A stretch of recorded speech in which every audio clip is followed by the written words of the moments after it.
May 23, 1934. 04:12 a.m. A desolate stretch of Highway 51 outside of Cairo, Illinois. The fog clings to the Mississippi River like a damp shroud. It's the kind of thick gray soup that swallows headlights and muffles the screams of tires. A black 1934 Ford V8, caked in Midwestern dust, is screaming south at 80 miles per hour. Inside, the air smells of stale tobacco, cheap whiskey, and the metallic tang of a loaded bar leaning against the seat. Bonnie Parker is asleep against the window. Clyde Barrow has his eyes fixed on the white line, his knuckles white on the steering wheel. Then the world turns sideways. A heavy, armored Cadillac, built like a rolling fortress, emerges from a hidden access road. It doesn't stop. It doesn't slow down. The collision is a symphony of grinding steel and shattering glass. The Ford V8 spins, flipping twice before landing in a ditch, its wheels still spinning in the mud. From the Cadillac, 4 men emerge. They aren't local deputies. They wear tailored wool overcoats despite the humidity, and their fedoras are pulled low. They carry Thompson submachine guns with drum mags. These are Al Capone's out-of-towners, led by a man named Frank the Enforcer, Nitti. They weren't looking for outlaws. They were transporting a shipment of Canadian whiskey headed for Chicago. "Check the wreck," Nitti barks, his voice like gravel over sandpaper. "No witnesses, not tonight." One of the soldiers, a man named Rico, kicks the door of the Ford. He expects a terrified farmer or a traveling salesman. Instead, he looks into the bloodied eyes of Clyde Barrow, who is already reaching for a Browning automatic rifle. Click. The sound of a safety being flicked off echoes in the silence of the woods. For the first time in history, the kings of the city have collided with the ghosts of the highway. Neither side knows who the other is. But in the underworld, ignorance is a death sentence.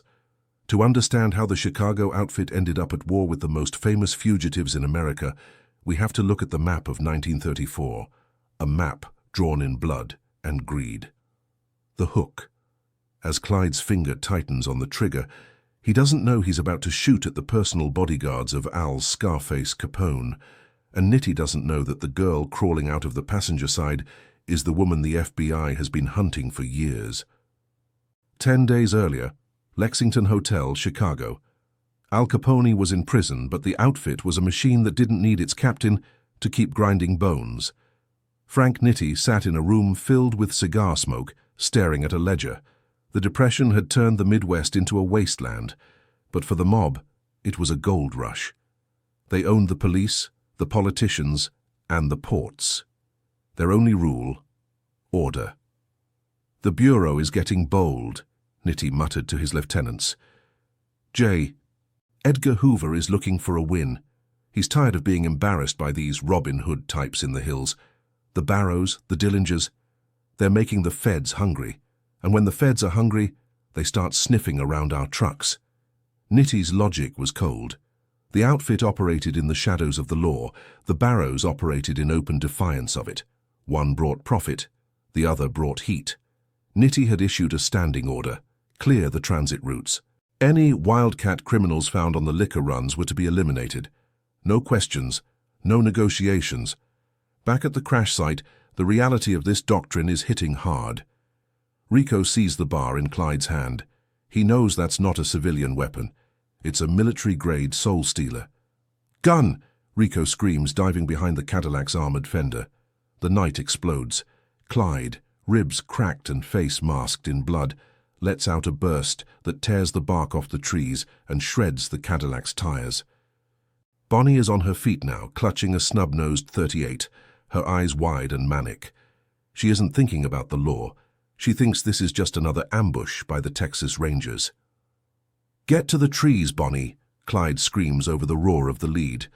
They don't know they are fighting a professional army. Nitti's men move with tactical precision, flanking the ditch, using the heavy Cadillac as a shield. It's a stalemate of fire. The Chicago boys are used to alleyways and hit-and-runs. The Barrows are used to being hunted by armies. The hook.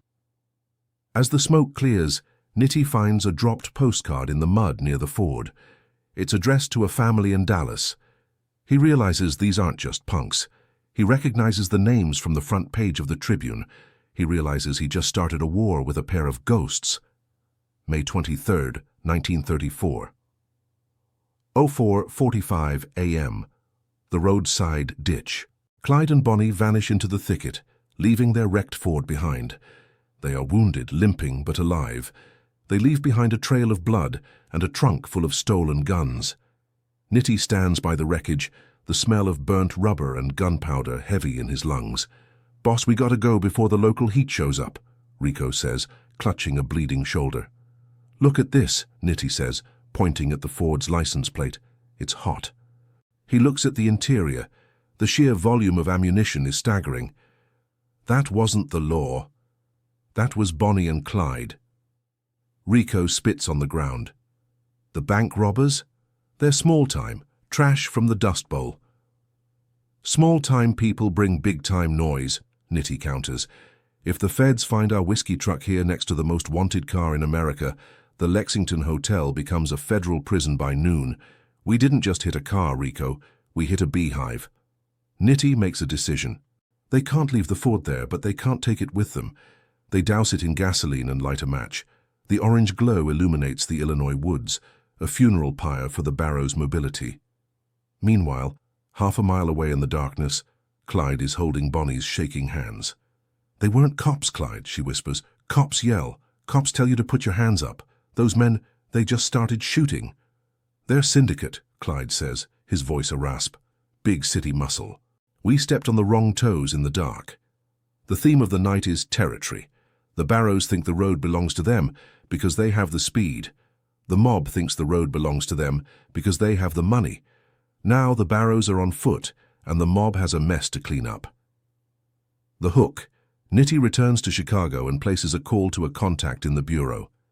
He offers a trade, the location of Bonnie and Clyde, in exchange for the feds looking the other way on his next shipment. But Clyde has a different plan. He knows the syndicate's roots.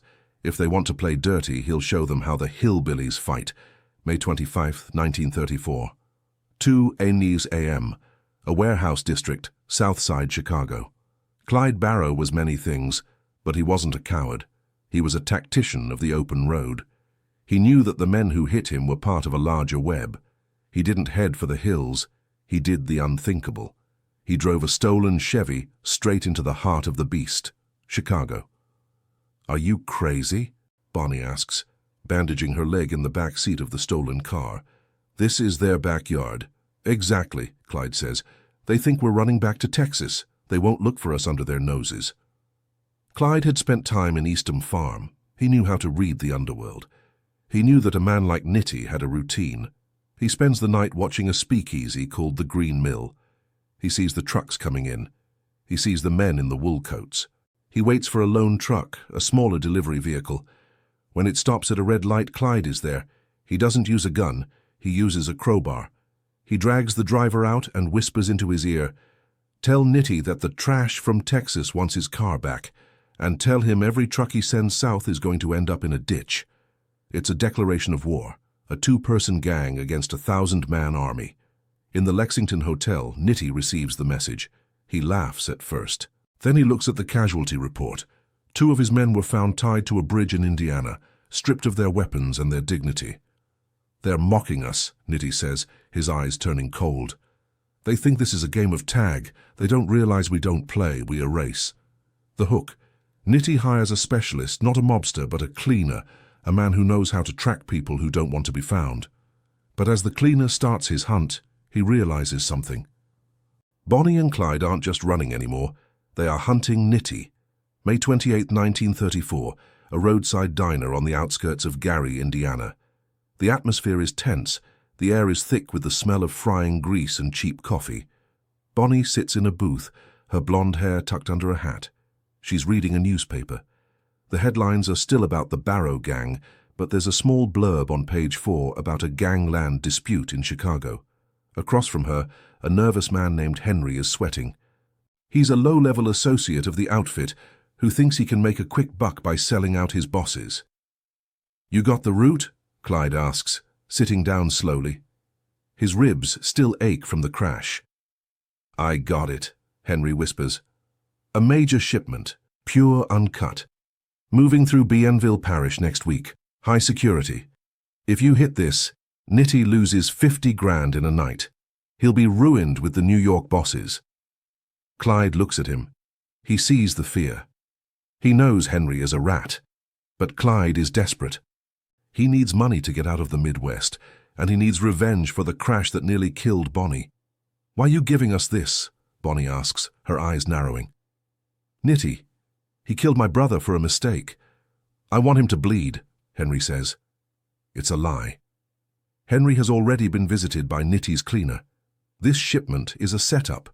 It's a killing zone designed to end the Barrow story once and for all.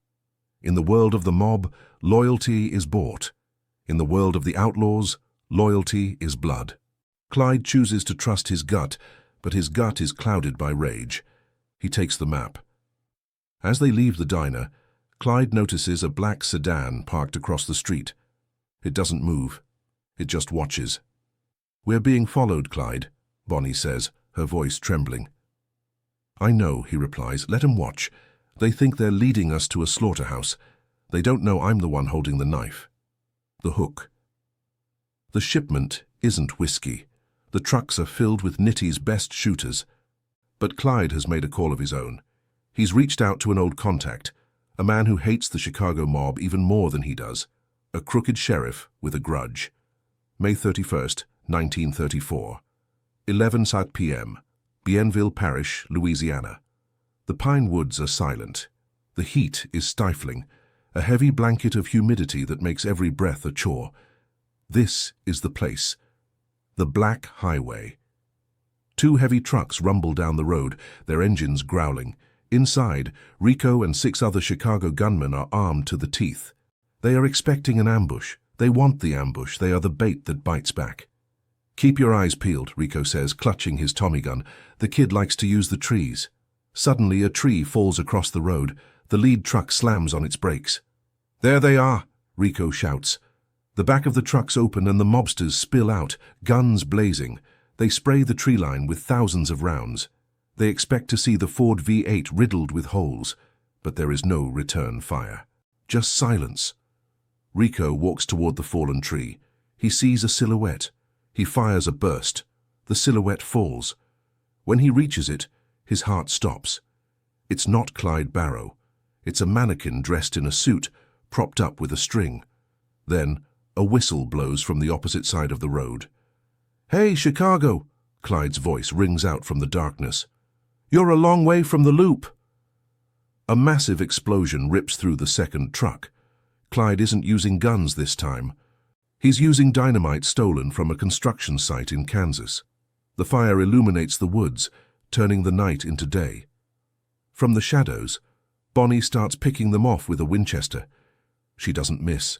She's not a girl anymore. She's a predator. The hook. The mobsters are trapped between the fire and the ghosts. But as Clyde moves in for the kill, he hears something that shouldn't be there. The sound of a police siren. Someone else was tipped off. June 3rd, 1934. A safe house in the Louisiana swamps. The air is thick with mosquitoes and the smell of swamp rot. Clyde and Bonnie are cleaning their wounds. They escaped the firefight, but only barely. The police arrived just as the mob was retreating. It was a 3-way shootout that left 4 mobsters dead and 2 deputies wounded. "The law is here, Clyde," Bonnie says, her voice hollow. "Nitti called them. He's working with the Rangers." "He's not working with them," Clyde corrects. "He's using them. He knows he can't catch us, so he's letting the government do the work. He's feeding them our locations. This is the ultimate betrayal in the criminal world. A made man like Nitti using the law to settle a score. It breaks every code of the streets. In Chicago, Nitti is furious. The loss of the trucks and the men is a stain on his reputation. The other capos are starting to whisper. Nitti can't handle a couple of kids from Texas, they ask. Nitti knows he has to end this personally. He packs a bag. He's leaving the skyscrapers for the dirt roads. He takes a flight to New Orleans, then a car into the heart of the South. "I want them dead by Sunday," Nitti tells his driver. "I don't care if we have to burn the whole state of Louisiana to do it." The theme here is escalation. What started as a car accident has become a war of egos. Nitti is fighting for his seat at the table. Clyde is fighting for his life. The hook. Nitti meets with Frank Hamer, the legendary Texas Ranger hunting the Barrows. He doesn't tell Hamer who he is. He pretends to be a concerned citizen with information. The wolf and the shepherd are now hunting the same prey. June 10th, 1934. Shreveport, Louisiana. The city is a hive of activity. Every hotel room is filled with plainclothes detectives and syndicate hitmen. Bonnie and Clyde are staying in a derelict shack on the edge of town. They are running out of money, running out of fuel, and running out of luck. "We should head for Mexico," Bonnie whispers. "Just leave it all behind." "We can't," Clyde says. "They've got the borders blocked. Nitti's got men at every crossing. We're boxed in, Bonnie." Clyde realizes that Nitti's reach is longer than he thought. The mob has spotters in every gas station and diner from here to Laredo. The Barrows, who once ruled the road, are now prisoners of it. Nitti, meanwhile, is sitting in a posh hotel in Shreveport. He's watching the clock. He has realized that the Barrows have a pattern. They always come back to their families. He targets the Methvin family. He doesn't use threats. He uses a suitcase full of cash. "Help the law catch them," Nitti tells Ivy Methvin, the father of one of Clyde's associates, "and I'll make sure your son gets a full pardon. And this money? It's yours." Ivy Methvin looks at the money. He looks at the fear in Nitti's eyes. He realizes that Nitti isn't a man. He's a force of nature. The hook. The trap is set. Not by the police, but by the mob, using the police as their weapon. The date is set for May 23rd, exactly 1 year since the crash. June 12th, 1934. 09 a.m. Sales, Louisiana. Clyde Barrow is driving. He feels a strange sense of peace. The road ahead is clear. Bonnie is eating a sandwich, her gun resting in her lap. They are going to meet Ivy Methvin on the side of the road. "Something feels wrong," Bonnie says suddenly. "The birds. They aren't singing." Clyde slows down. He sees Ivy's truck parked on the shoulder. Ivy is standing by the tire, appearing to change it. Clyde pulls over. He leans out the window. "Hey, Ivy, you need a hand?" In the bushes, Frank Hamer and 5 other lawmen are waiting. But behind them, in the deep shadows of the pines, stands Frank Nitti. He wanted to see it. He wanted to watch the trash get swept away. Hamer gives the signal. "Through them," Hamer yells. The fusillade is legendary. 167 rounds in less than 2 minutes. Steel-jacketed bullets tear through the Ford V8 like it's made of paper. Bonnie screams once. Clyde never even gets his hand on his gun. The smoke is so thick you can't see the car. When the firing stops, the silence is deafening. Nitti watches from the shadows. He sees the bloody wreck. He sees the end of the legend. He feels a moment of triumph, but it's hollow. He spent thousands of dollars and lost good men just to kill 2 kids who were already doomed. The hook. As Nitti turns to leave, he sees Hamer looking at him. Hamer knows. He knows this wasn't just a police ambush. He knows the mob was the architect.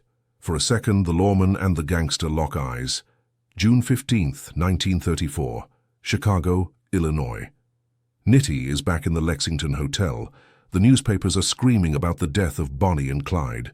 They call it a triumph of justice. No one mentions the collision on Highway 51. No one mentions the dynamite in Louisiana or the suitcase of cash given to Ivy Methvin. Nitti sips his whiskey, but he's looking over his shoulder.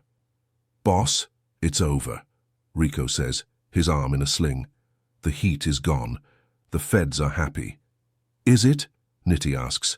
"We showed the world that the road belongs to us, but look at the people. They're mourning them. They're treating those killers like martyrs." Nitti realized the effeto lenda, legend effect. By killing them, he didn't erase them. He made them immortal. And now, every time a mob truck drives down a lonely highway, the drivers are nervous. They look at the ditches. They fear the ghosts of the Ford V8. The theme of reputation concludes here. Nitti won the battle, but he lost the soul of the road. The Barrows died in a hail of lead, but their names are carved into history. Nitti would eventually die by his own hand in a train yard, alone and paranoid. The highway doesn't care about your titles. It doesn't care if you're a capo or a king. It only cares about who's left driving when the sun goes down. Nobody knew until it was too late. The mistake wasn't the collision. The mistake was thinking you could kill a ghost with a bullet. What do you think? Was Clyde Barrow a match for the Chicago outfit, or was he just a distraction in a much larger game of power? Did Nitti make a mistake by getting personally involved? Leave a comment below and tell me, would you have taken the mob's money to set the trap?